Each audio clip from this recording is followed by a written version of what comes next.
আসসালামু আলাইকুম এভরিওয়ান, কেমন আছেন? আশা করি আল্লাহর রহমতে আপনারা সকলে ভালো আছেন। আজকে আপনাদের সামনে নিয়ে এসেছি ছোলা বুট ভাজি। প্রথমে আমি বুটগুলো 3-4 ঘন্টার মতো নরমাল পানিতে ভিজিয়ে এরপর আমি এগুলা পরিমাণ মতো লবণ পানি দিয়ে সিদ্ধ করে নিই। দেখতে পাচ্ছেন খুব সহজেই সিদ্ধ হয়ে গেছে। এর মধ্যে আমি পরিমাণ মতো তেল দিয়ে 4টা মরিচ দিয়েছি, তেজপাতা, এলাচি, দারচিনি সবগুলো দিয়ে একটু আদা দিয়েছি। এর মাঝে আমি পেঁয়াজ দিয়েছি, টমেটো কুচি দিয়ে দিয়েছি। এর মধ্যে একটু ভেজে এরপর আমি দিয়ে দিব সিদ্ধ করা বুটগুলা। দেখতে পাচ্ছেন এরপর সিদ্ধ করা বুটগুলো আমি একটুখানি ভেজে নিব। এর মধ্যে আমি দিয়ে দিব হলুদ, মরিচ, মশলা পরিমাণ মতো। এর মধ্যে আমি লবণটা দিয়ে দিচ্ছি, এটা স্কিপ হয়ে গেছে। আপনারা সবাই যাদের স্বাদ অনুযায়ী লবণটা দিয়ে দিবেন।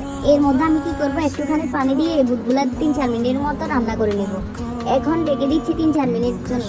দেখতে পাচ্ছেন 3-4 মিনিট পর আমার পানিটা প্রায় শুকিয়ে এসেছে।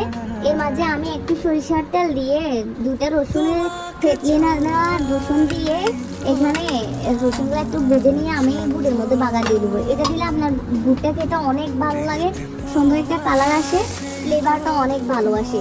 এইভাবে একবার হলো আপনারা বাড়িতে বাগার দিয়ে একবার হলো গুড়টা ট্রাই করে দেখতে পারেন, অনেক মজা। এইভাবে একবার হলো খেয়ে দেখতে পারেন।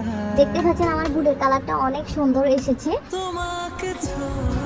দেখতে পাচ্ছেন খুব ভালো সুন্দর একটা কালার এসেছে। এইভাবে আপনারা যদি ইচ্ছে হয় তাহলে বানিয়ে খেতে পারেন। যদি ভিডিওটা ভালো লাগে তাহলে লাইক, কমেন্ট, শেয়ার করতে ভুলবেন না।